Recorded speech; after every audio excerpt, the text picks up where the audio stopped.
ونستعينه ونستغفره ونؤمن به ونتوكل عليه ونعوذ بالله من شرور أنفسنا ومن سيئات أعمالنا من يهده الله فلا مضل له ومن يضلل فلا هادي له ونشهد أن لا إله إلا الله وحده لا شريك له ونشهد أن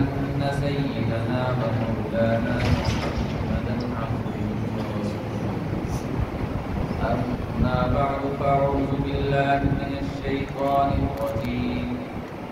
بسم الله الرحمن الرحيم وعسى أن تكرهوا شيئا وهو خير لكم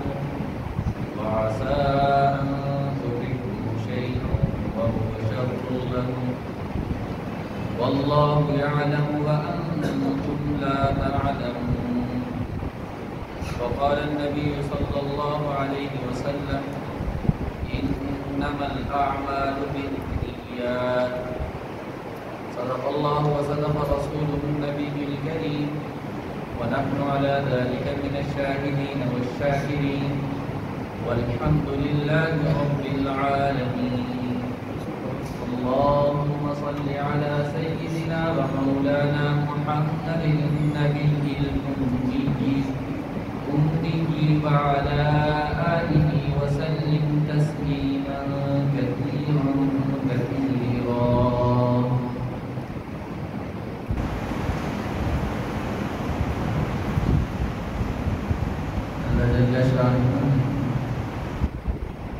آیت کریمہ کے اندر دستور کائنات کے اندر انسانی معاملات کے اندر جس چیز کو سب سے زیادہ اہمیت دی جاتی ہے جس کی بات کو زیادہ اہمیت دی جاتی ہے اس کے مقام کو اللہ تعالیٰ نے بیان کروایا ہے۔ کسی آدمی نے دنیاوی طور پر کوئی مشینری بنائی ہے یا کوئی نئی ایجاد کی ہے تو اس ایجاد کو استعمال کیسے کرنا ہے اور اس سے پورا نفع کیسے حاصل کرنا ہے یہ وہی شخص بتا سکتا ہے جس نے اس کو بنایا ہے، اس کی ایجاد کی ہے، اس کی تخلیق کی ہے۔ اور ہم لوگ اس چیز کو مانتے بھی ہیں کہ بھائی وہ جو بات بتائے گا، وہ جو طریقہ بتائے گا، جو طریقہ سکھلائے گا، اگر اس کے مطابق اس کو استعمال کیا جائے گا تو یہ نفع بخش ثابت ہو سکتا ہے۔ اور اگر میں اس کو اپنی مرضی سے چاہوں، اپنی من چاہی مرضی سے استعمال کروں گا تو شاید وہ فائدہ حاصل نہ کر سکوں جس فائدے کے لیے اس نے اس کو بنایا۔ تو اللہ تعالیٰ اس آیت کریمہ کے اندر یہ بتانا چاہ رہے ہیں کہ اللہ تعالیٰ نے جو بندوں کے لیے احکامات جاری کروائے ہیں، اللہ کے نبی نے جو تعلیمات دی ہیں، وہ اللہ ہی کی طرف سے اتاری اور نازل کردہ تعلیمات کی جو بندوں کو ملی ہے۔ تو اللہ تعالیٰ فرما رہے ہیں وَعَسَىٰ أَن تَكْرَهُوا شَيْئًا وَهُوَ خَيْرٌ لَكُمْ۔ بظاہر دیکھنے میں تمہیں ایسا لگتا ہے کہ بھئی اس کے اندر ہمارے لیے بظاہر کچھ اچھا نہیں مل رہا، ہمیں کچھ اچھا نہیں لگ رہا، مجھے اس کی لاجک سمجھ میں نہیں آ رہی، مگر اللہ تعالیٰ فرما رہے ہیں وَهُوَ خَيْرٌ لَكُمْ۔ تم اللہ کے کہنے پر وہ عمل کر لو، اللہ تمہیں کہہ رہے ہیں وَهُوَ خَيْرٌ لَكُمْ، وہ تمہارے لیے بہتر ہے۔ اور پھر اللہ تعالیٰ دوسری بات بھی ارشاد فرما رہے ہیں کہ اکثر ایسا ہوتا ہے کہ کوئی کام ہم اپنی مرضی سے شروع کر دیتے ہیں، وَعَسَىٰ أَن تُحِبُّوا شَيْئًا، کوئی کام کوئی چیز ہم اپنی مرضی سے کرنے لگ جاتے ہیں اور اللہ تعالیٰ فرماتے ہیں وَهُوَ شَرٌّ لَكُمْ، اور وہ پھر تمہارے لیے وبال جان بن جاتی ہے۔ پھر تم تو یہ کہتے ہو کہ بھئی یہ تو اچھا کام تھا، ہم لوگ تو نیکی کی نیت رکھتے تھے، ہم لوگ تو اچھائی کرنا چاہ رہے تھے، مگر کرنا اپنی مرضی سے چاہ رہے تھے، اللہ نے اس کا سوال نہیں کیا تھا۔ پھر اللہ تعالیٰ فرما رہے ہیں وَهُوَ شَرٌّ لَكُمْ، وہ پھر تمہارے لیے ایسی وبال جان بن جاتا ہے وہ عمل کہ پھر تم جو رہا سہا دین جس پر عمل کر رہے ہوتے ہو اسی سے بھی جاتے رہتے۔ اور پھر اللہ تعالیٰ فرماتے ہیں وَاللَّهُ يَعْلَمُ وَأَنْتُمْ لَا تَعْلَمُونَ، اور یہ حقیقت ہے جیسے ہم لوگ دنیاوی طور پر اس چیز کو مانتے ہیں کہ بنانے والا زیادہ بہتر جانتا ہے اس چیز کو کہ اس نے کس کام کے لیے کس مقصد کے لیے بنایا اس کو اور اس سے کیا کام لیا جانا چاہیے وہ زیادہ بہتر جانتا ہے، تو اسی طرح اللہ فرما رہے ہیں میرے بندو اللہ تم سے بہتر جانتا ہے، تم وہ چیز نہیں جانتے جو اللہ تعالیٰ جانتے ہیں۔ اب جو مہینہ چل رہا ہے، سفر کا مہینہ شروع ہوا ہے، تو اس کے بارے میں بہت سے لوگوں نے بہت سے توہمات پیدا کیے ہوئے، بہت سی باتیں پیدا کر رکھی ہیں، جبکہ اللہ کے حبیب نے فرمایا کہ بھائی کوئی کسی قسم کی یہ نحوست نہ تو کسی شخص کے اندر ہے، نہ الو کے اندر ہے، اور نہ ہی سفر کے مہینے کے اندر ہے۔ یہ صرف اپنی خام خیالی اور اپنی بنائی ہوئی باتیں ہیں۔ تو اللہ تعالیٰ اور اللہ کے حبیب بتا رہے ہیں کہ بھائی یہ جو تم اپنی طرف سے بناؤ گے اس کے اندر کوئی حقیقت نہیں، اس کے اندر یا اس کے مطابق کچھ ہونے والا نہیں ہے، ہونا وہی ہے جو مالک کائنات نے کہہ دیا ہے، فرما دیا ہے، ہونا ہوگا اسی کے مطابق۔ تو اللہ تعالیٰ کے حبیب یہ فرما رہے ہیں کہ بھائی ان کے اندر نحوست نہیں ہے، تو ہمیں اس بات کو مستحسن کر لینا چاہیے اپنے دل دماغ کے اندر کہ آج کے بعد ہم لوگ یہ بات کسی بھی شخص کے بارے میں، کسی بھی انسان کے بارے میں یا کسی بھی چیز کے بارے میں نہ کہیں، اس لیے کہ یہ ہمارے ایمان کے خلاف بات ہے۔ اس لیے کہ ہمیں ایمان کن کی بدولت ملا ہے؟ سرکار دو عالم صلی اللہ علیہ وسلم کی بدولت ملا ہے، اور ہم لوگ یہ بات اس چیز پر ایمان رکھتے ہیں، اس بات پر ایمان رکھتے ہیں کہ بھائی جو اللہ تعالیٰ نے فرمایا وہی حق ہے، جو اللہ کے حبیب نے فرمایا وہی حق ہے۔ تو بھائی جب حق ہے تو حق کا انکار جب کر دیا، حق کے منافی کر دیا، تو مطلب حق سے تو ہم دور ہو گئے۔ تو اس لیے آئندہ سے اس بات کی احتیاط ہو کہ کسی کے بارے میں ہم کوئی رائے قائم کرنے لگے تو بھائی اس سے پہلے سوچ لیں کہ کیا اللہ نے اور اللہ کے حبیب نے اس کام سے منع نہیں کیا۔ گزشتہ جمعوں سے والد محترم کا جو ٹاپک چل رہا تھا وہ زبان کے متعلق تھا کہ یہ زبان جب چلتی ہے تو یہ بہت سے نقصانات بھی کر سکتی ہے، اور یہ اگر اچھی چلے تو انسان کے بہت سے فائدے بھی کر جاتی ہے۔ تو اس لیے یہ بات اپنی موجودہ بات کے ساتھ اس لیے ملا رہا ہوں کہ یہ زبان ہی ہے جس سے ہم لوگ کسی کے بارے میں یہ جملہ کہہ دیتے ہیں کہ بھائی کوئی آیا اور اس کے آنے کے بعد ہمارا کوئی معاملہ خراب ہو گیا تو ہم فوراً کہہ دیتے ہیں بھائی بڑا منحوس شخص آ گیا ہے کہ یہ جیسے ہی آیا ہے میرا نقصان ہو گیا ہے، جبکہ اللہ کے حبیب فرما رہے ہیں کہ ایسا کوئی معاملہ نہیں ہے۔ قرآن پاک میں اور جگہ اللہ تعالیٰ خود ارشاد فرماتے ہیں کہ بھائی جو تمہاری زندگی میں ایسے معاملات ہوتے ہیں، تم پر پریشانیاں آتی ہیں، یہ کوئی اللہ کی طرف سے مسلط شدہ نہیں ہے کہ اللہ نے بھیجنی ہی بھیجنی، یہ تمہارے ہاتھ کی کمائی ہوئی پریشانیاں ہیں جو تمہارے سامنے آ جاتی ہیں۔ اس لیے کہ اللہ تعالیٰ نے بہت سے ایسے اعمال جن سے ہمیں منع کیا تھا، زبان کے غلط استعمال سے منع کیا تھا، لوگوں کی طرف غلط بات کی نسبت سے اللہ تعالیٰ نے منع کیا تھا، کسی کے بارے میں غلط رائے، اس کی نحوست کے بارے میں رائے قائم کرنے سے اللہ نے منع کیا تھا۔ اور جب ہم لوگوں نے یہ کام کیے تو پھر اگر اس کے موافق کام ہو گیا تو ایک حدیث قدسی میں بھی آتا ہے کہ اللہ تعالیٰ فرماتے ہیں میرا بندہ جیسا گمان کر لیتا ہے میں اس کے ساتھ ویسا ہی معاملہ کر دیتا ہوں۔ اور بارہا آپ لوگوں نے یہ بات سنی ہوگی کہ بھئی فلاں شخص وہ 2 نفل پڑھتا ہے اور اس کا کام ہو جاتا ہے۔ کیوں ہو جاتا ہے؟ اس لیے کہ اس کا ایمان یقین مضبوط ہو چکا ہے، ان اللہ علی کل شیء قدیر، کہ اللہ ہر چیز پر قادر ہے، اللہ تعالیٰ کو سب اختیارات حاصل ہیں، اور اور وہ اپنے 2 نفل پڑھ کے جب ہاتھ اٹھاتا ہے تو اس کا کام بن جاتا ہے. اور ایک میرے جیسا شخص ہے وہ سارا دن سجدے بھی کرتا رہتا ہے, شام کو ہاتھ بھی اٹھاتا ہے, مگر اس کا کام نہیں بنتا.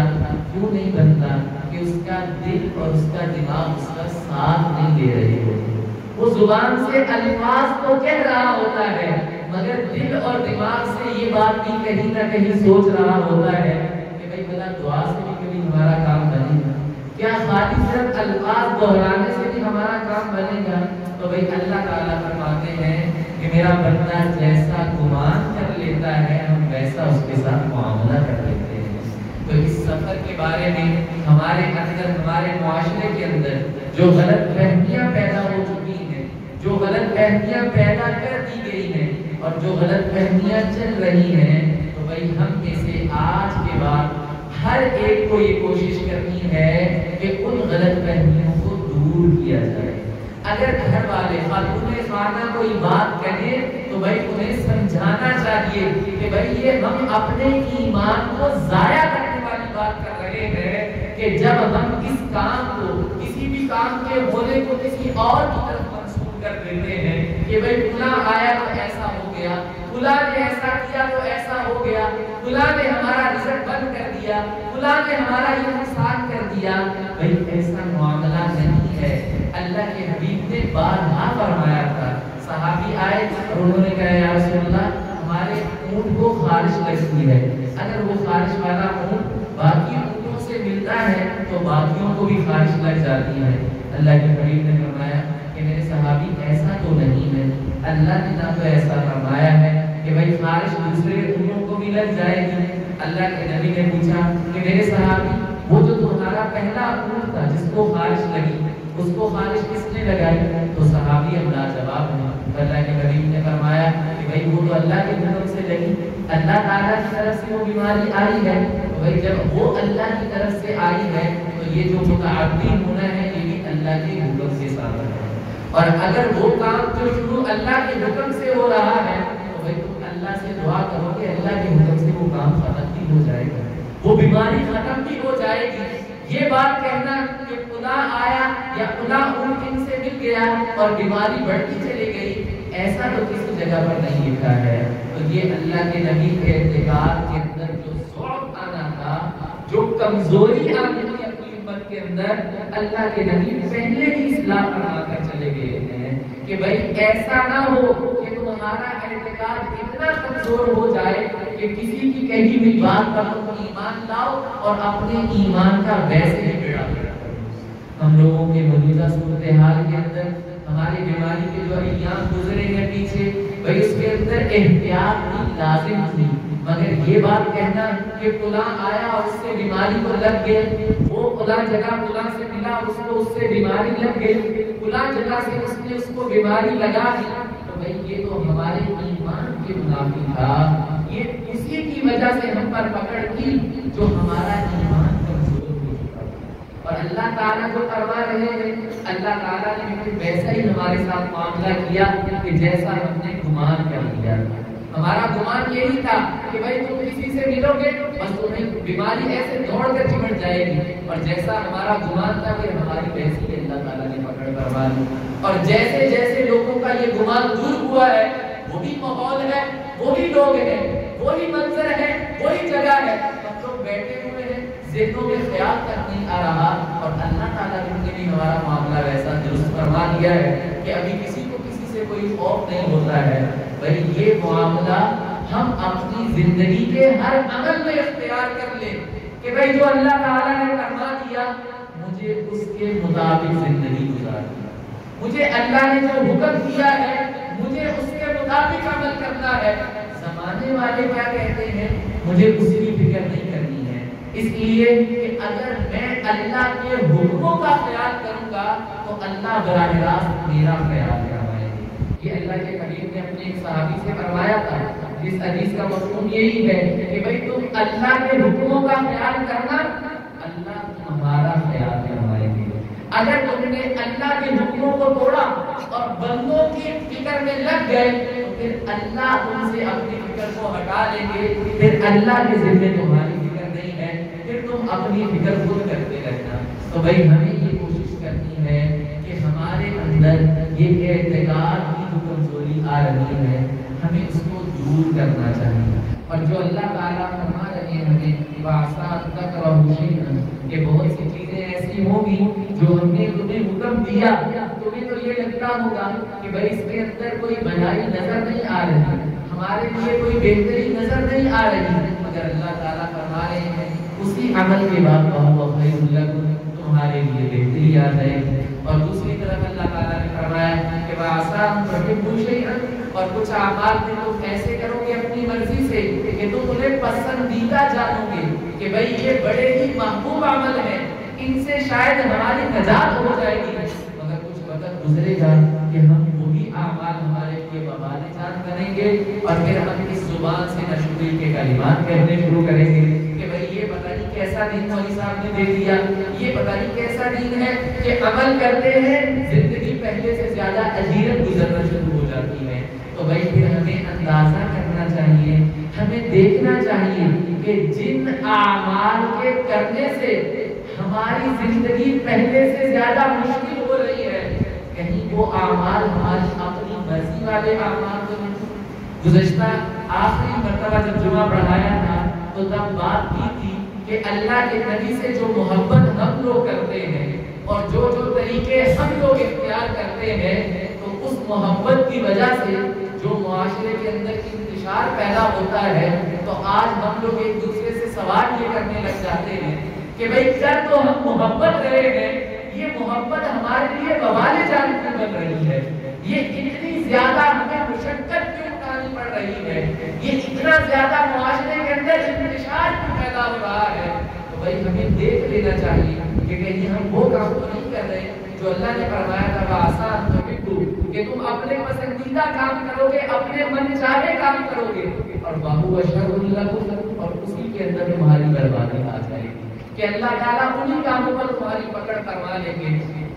تو ہمیں اس چیز کا اندازہ کر لینا چاہیے کہ بھائی آج کے بعد ہمارا کوئی عمل، ہمارا کوئی کلام، ہماری کوئی بات وہ ایسے نہ ہو کہ اللہ کے حکموں کے خلاف نہ ہو جائے، اللہ کے نبی کے بتائے ہوئے طریقوں کے وہ خلاف ہو جائے، اور ایسا ہم کوئی عمل نہ کرے جس پر ہمارا نفس ہمیں ابھار رہا ہو کہ بھائی تم یہ کام کر کے دیکھ لو، وہ تو پرانے لوگوں کا کام تھا، تم کچھ نیا کر کے دیکھ لو. اگر نفس اس پر ابھارے تو بھائی فوراً اس کے اوپر اپنا پاؤں رکھنا چاہیے کہ بھائی تم اگر کسی کام میں لگائے گا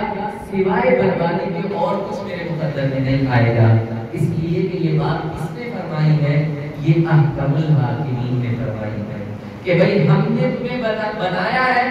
ہم تمہیں بتا رہے ہیں کہ اگر ہمارے بتائے ہوئے طریقے اور ہمارے قائم کردہ رستوں پر چلو گے تو تمہیں آسانیاں ہی آسانیاں ملیں گی، اور اگر اپنے قائم کردہ رستوں اور طریقوں پر چلنے کی کوشش کرو گے تو دن بدن دشواریاں بڑھتی چلی جائیں گی. اور پھر اللہ تعالیٰ نے جو فرمایا آخر میں واللہ یعلم وانتم لا تعلمون، کہ اللہ جانتے ہیں اور تم نہیں جانتے. صحابہ پر قربان جائیں کہ انہوں نے اس چیز کی زندہ مثالیں قائم کی ہیں کہ جب انہوں نے ایک بات کہہ دی انہیں بظاہر موت بھی نظر آئی ہے. اکثر صحابہ کی زندگی کے واقعات ملتے ہیں کہ بھئی کلمہ پڑھ لیا، بظاہر انہیں موت نظر آ رہی ہے، کلمہ پڑھنے کی وجہ سے ان کے سردار جو غلام صحابہ تھے ان کے سردار انہیں موت تک لے جائیں گے. انہیں علم تھا اور انہیں پتا تھا کہ بھئی یہ مشکل کام ہے، مگر انہوں نے اسی بات کو جانا آسان تک شیئا کہ بظاہر تو چیز اچھی نہیں لگ رہی تھی، پتا لگ رہا تھا کہ گردن کٹے گی، جان جانے آخری کے سپرد کر دی جائے گی، مگر انہوں نے اس چیز کو پسند کیا اور اللہ نے فرمایا وَهُوَ خَيْرٌ لَكُمْ، وہ تمہارے لیے بہتر ہو گیا، اس لیے کہ اللہ تعالیٰ نے انہیں جنت کا پروانہ عطا فرما دیا. تو بھئی ہمیں یہ کوشش اسی درجے تک جا کر کرنے کی ضرورت ہے کہ ہم جب اللہ کا کوئی حکم سن لیں یا ہم تک اللہ کا کوئی پیغام پہنچ جائے تو بھئی پھر ہم لوگ کمپرومائز نہ کریں. ہم لوگ جو اس بات میں پڑ جاتے ہیں کہ بھئی ٹھیک ہے ہم نے کر لیا تو بھی ٹھیک ہے، اگر اس کے برخلاف کر لیا تو بھی ٹھیک ہے، تو بھئی ایسا معاملہ ایمان کے بارے میں نہیں چل سکتا. اگر تو ہم لوگ اللہ کی مان کر چلیں گے وہ بنے گا ایمان، اور اگر ہم لوگ اپنی مان کر چلیں گے تو بھائی وہ ایمان نہیں ہے۔ اللہ کے نبی نے بتا دیا وہ اپنی خام خیالیاں، اپنے نفس کا بڑھاوا تو ہو سکتا ہے، وہ ایمان کا حصہ نہیں ہو سکتا۔ تو اس لیے اللہ کے حبیب کی جو بھی سنت، جو بھی عمل ہمیں ملے، جو اللہ کے حبیب نے فرما دیا ہے، اللہ تعالیٰ نے اسی کے مطابق معاملہ فرمانا ہے۔ تو میں نے سفر کے بارے میں بتایا کہ اللہ کے حبیب نے بتایا ہے نہ تو اس کے اندر کوئی نحوست ہے، نہ کسی شخص کے اندر نحوست ہے، نہ کسی چیز کے اندر نحوست ہے، نہ کسی زمانے کے اندر نحوست ہے، نہ کسی پرندے کے اندر نحوست ہے۔ تو ان چیزوں کے پیچھے مت لگنا۔ البتہ اللہ کے نبی نے یہ فرمایا کہ نیک فعال لینا، کسی سے نیکی کی توقع قائم کر لینا کسی کام سے۔ اللہ کے نبی نے اکثر جگہ یہ قائم فرمایا ہے، کسی سے اسی کا نام پوچھتے وہ اپنا نام بتاتا، نام اچھا ہوتا اس کے ترجمے کے مطابق، اس کے معنی کے مطابق اللہ کے حبیب دعا فرما دیتے اللہ تمہیں ایسا بنا دے۔ اچھا فعال، نیک فعال لینا یہ میرے نبی نے سکھایا ہے۔ بات پہلی بات پانی لینا یہ اللہ کے نبی نے منع فرمایا ہے کہ بھائی کسی کو منحوس کہنا یا اس سے اس بات کو قائم کر دینا کہ بھائی یہ تو منحوس ہے، یہ اس کی وجہ سے بے برکتی ہے، یا فلاں چیز آئی ہے اس کی وجہ سے بے برکتی ہے، اس چیز سے اللہ کے نبی نے منع فرما دیا ہے۔ تو ہمیں آئندہ اپنی زبان سے کوئی بھی بات کہنی ہے، کوئی بھی اعتقادی جملہ کہنا ہے تو بھائی اس سے پہلے سوچ لینا چاہیے کہ کل اگر اللہ نے یہ بات پوچھ لی کہ بھائی تم نے یہ کس لیے کہا تھا، کیا تمہیں اس کی حقیقت کا پتہ تھا، تو ہم کیسے جواب دیں گے؟ اللہ تعالیٰ فرماتے ہیں کہ ابن آدم کوئی بھی جملہ، کوئی بھی لفظ اپنی زبان سے نہیں کہتا مگر ہمارا مقرر کردہ فرشتہ اس کو لکھ لیتا ہے۔ بھائی ہمیں اندازہ کر لینا چاہیے، اللہ فرما رہے کہ ہم لفظ بھی لکھ لیتے ہیں، ہم لفظ بھی لکھ لیتے ہیں، جملہ کلام کو بہت بڑی چیز بن جاتی ہے، ہماری زبان سے لفظ بھی نکلتا ہے،